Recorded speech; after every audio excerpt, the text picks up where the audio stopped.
je suis Catherine Bellière, enseignante et formatrice de yoga à Nantes.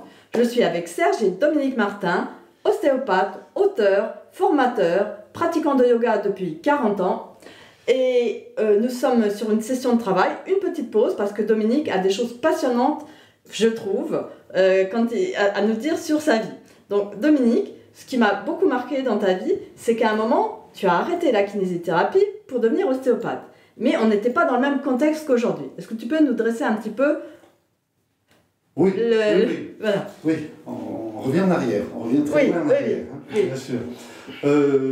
J'ai été diplômé en kinésithérapie en 72, après mon service militaire et mes études à Bordeaux, première fois à Paris, après à Bordeaux. Donc j'ai commencé à exercer la kinésithérapie à côté de La Rochelle en 73 et je l'ai exercé pendant 9 ans. Puisque en 82, j'ai ouvert un cabinet d'ostéopathie.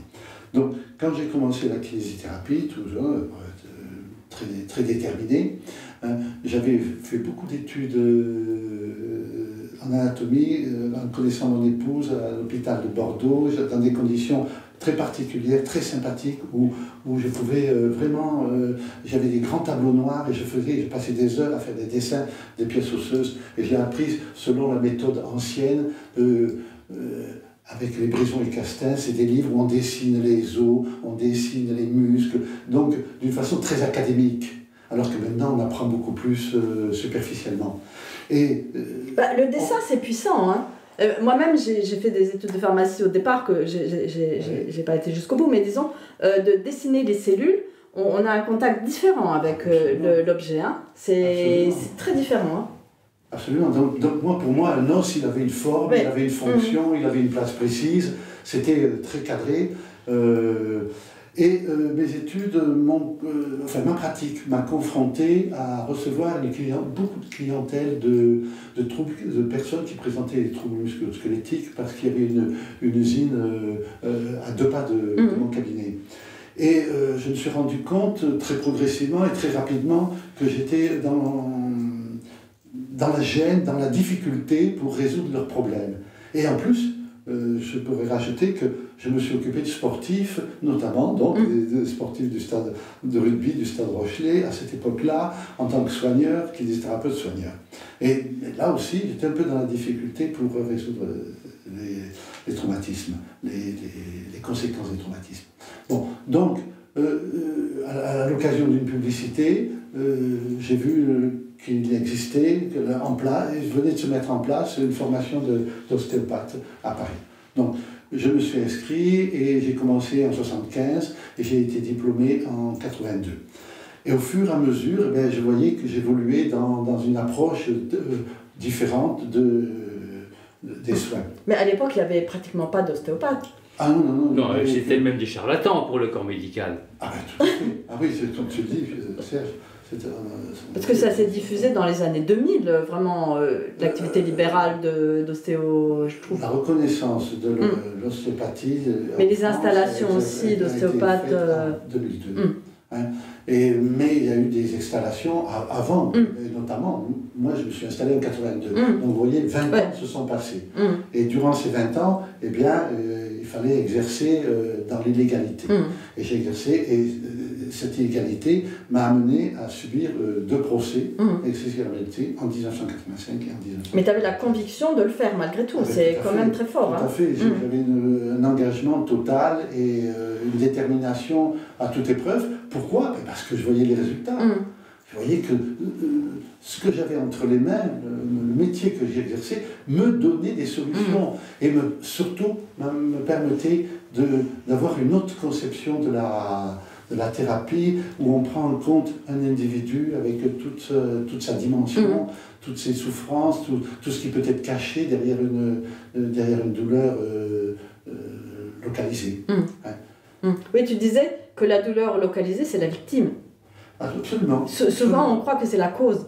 Absolument, et j'ai des exemples, même encore maintenant, j'ai eu un proche lors de nos mariages il y a quelque temps, qui est venu me demandant mon avis, parce qu'il y avait une prescription d'une rééducation spécifique de la nuque pour une cervicalgie, donc, alors moi, connaissant cette personne, et puis l'analysant très brièvement, puisque maintenant, quand même, avec l'expérience, ça va plus vite, je lui dis, non, il ne faut surtout pas toucher à ton cou, il ne faut surtout pas toucher à ta nuque et faire un traitement localisé. Il faut travailler ailleurs pour dégager la nuque, secondairement. Et ça, tout rentrera dans l'ordre. Oui, donc équilibrer le corps, globalement, pour déjà commencer à soulager justement cette zone qui crie, cette zone qui est victime, parce que le placement du corps est incorrect en fait. Absolument, voilà, tu as très bien résumé les choses. Mais c'est vrai qu'on a tendance maintenant à découper un peu le corps en tranches et à se focaliser sur la zone qui souffre en fait. Bien sûr, exactement. Voilà, donc j'ai commencé à exercer en 83. J'ai enseigné l'ostéopathie parce que j'étais justement un élément qui était très engagé. Donc j'ai enseigné. J'ai fait des formations pendant un certain temps pour les kinésithérapeutes, pour les ouvrir à une autre approche de la thérapeutique.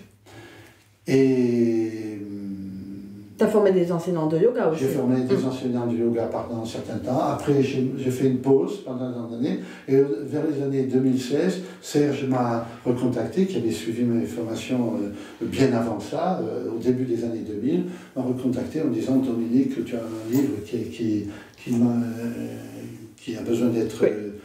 Ton premier livre, écrit en 1980... En 1999. Oui, ton premier livre. Qui a été épuisé, mais il m'a dit il faut absolument que tu ressortes ton livre parce qu'il y a de la demande. Et bon, ben écoute, j'ai cédé à ce moment-là. Il m'a dit oui, effectivement, on va le reproduire. Et je me suis relancé je me suis remis dans ce milieu alors que j'étais à la retraite depuis 6-7 ans. Alors nous, ton livre, on le trouve très intéressant, c'est une mine d'or. À la fois, il y a des notions de base, de physiologie, d'anatomie et des exercices pour amener le corps vers les asanas. Donc ce qui est très intéressant, c'est cette vision. D'abord, on prend soin du corps, on le rééquilibre avec des exercices ciblés et progressivement, on va vers les asanas et vers les asanas les plus adaptés à la personne en fait. Exactement, c'est ce qu'on retrouve à travers ces 300 analyses de posture, hein, où je cible vraiment le pourquoi de la posture, le but de la posture, la mode de réalisation de la posture. Donc, j'ai été formé par Iyengar, donc par Dominique Duportal, qui était un enseignant à Iyengar, remarquable du fait qu'il était psychomotricien antérieurement, donc il avait un sens de pédagogique certain. Et donc, oui. Oui, le yoga est venu par Dominique Duportal. Oui, il est venu par Dominique Duportal, évidemment. Qui était venu à toi, en fait, parce qu'il avait mal au dos. Je ne l'ai pas dit, effectivement. On en a parlé, oui. Oui, et il était venu à mon cabinet pour une consultation en 82, et donc je lui ai aussi fait part à ce moment-là, on a sympathisé, je lui ai fait part de ma gêne fonctionnelle, de mes difficultés. Oui, tu étais quelqu'un de raide, toi. Tu étais quelqu'un de raide. J'étais quelqu'un de très raide, très raide, et donc je commençais à 38 ans à souffrir du dos. Donc il m'a dit, tu veux pas venir voir à la salle, atelier, ce que l'on fait? Donc, a priori, oui, j'étais pas forcément conscient de ce que pouvait m'apporter le yoga, donc j'y suis allé, et je suis devenu un adepte à raison de 2 séances par semaine pendant 2-3 ans, et ensuite une séance par semaine pendant plus de 25 ans, jusqu'à son décès, et j'ai fait quelques années après avec une autre personne. Mais, si vous voulez, bon, avec le temps, j'avais bien cerné mon problème, et je m'apercevais que les cours collectifs ne me convenaient plus, parce qu'il y avait des postures qui n'avaient pas de sens, qui étaient voire traumatisantes. Et je peux vous en citer une. C'est le Uttanasana ou Paschimottanasana. Quand vous faites une grande salutation au soleil et que vous enchaînez sur Uttanasana et ensuite sur la pince, donc, et après vous repartez dans l'extension, c'est extrêmement traumatisant si vous n'avez pas une élasticité des muscles postérieurs.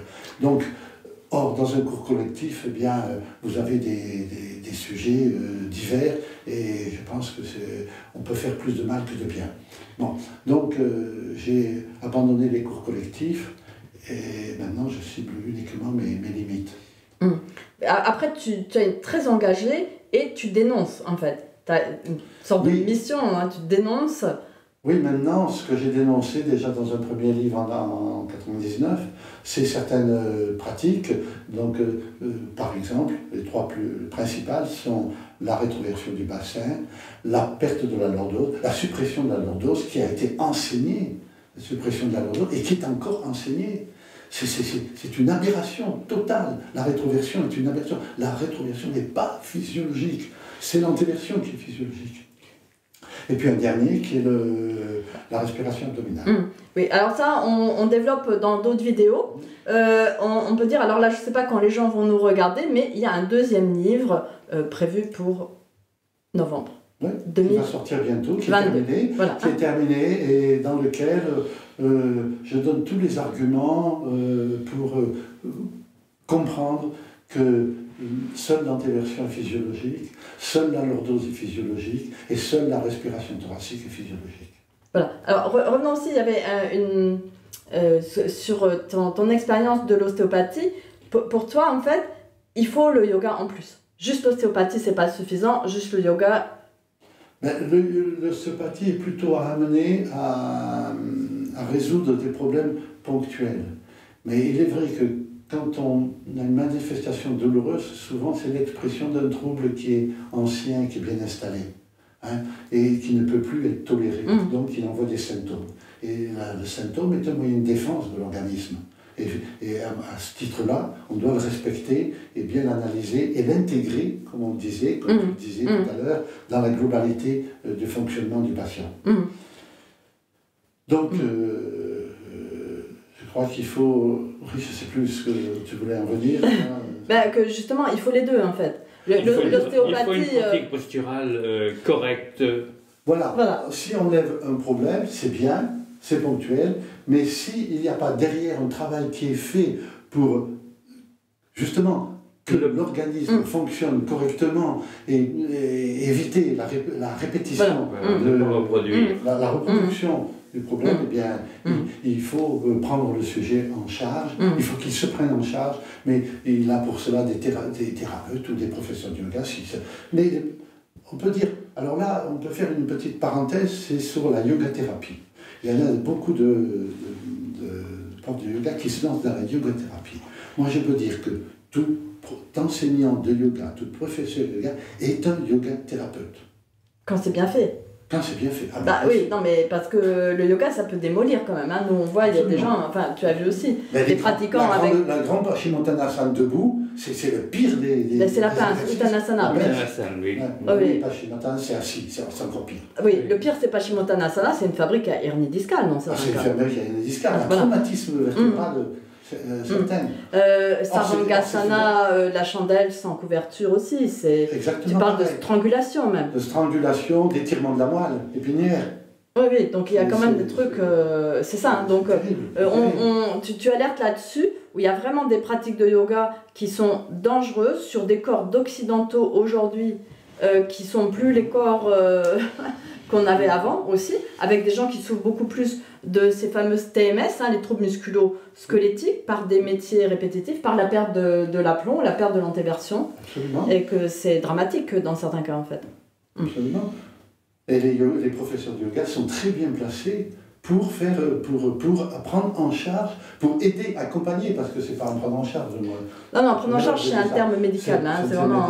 C'est accompagner. Accompagner les personnes dans une restructuration, dans un développement de soi, un développement corporel de soi, bien sûr. D'autres professions, je pense aussi aux kinésithérapeutes, sont tout à fait bien placés pour orienter, pour aider, accompagner les gens. De plus en plus de kinés s'intéressent au yoga aussi, de kinéostéopathes. On est très content de ça, hein, mais c'est vrai qu'il faut pousser la formation aussi. Il ne faut pas se limiter à une vision d'asana idyllique en fait. Il y a un travail sur le corps puissant et profond à mettre en place. Bien sûr, bien sûr. Très bien. Voilà, merci. Bonne pratique. Abonnez-vous pour ne rien manquer de nos prochaines vidéos.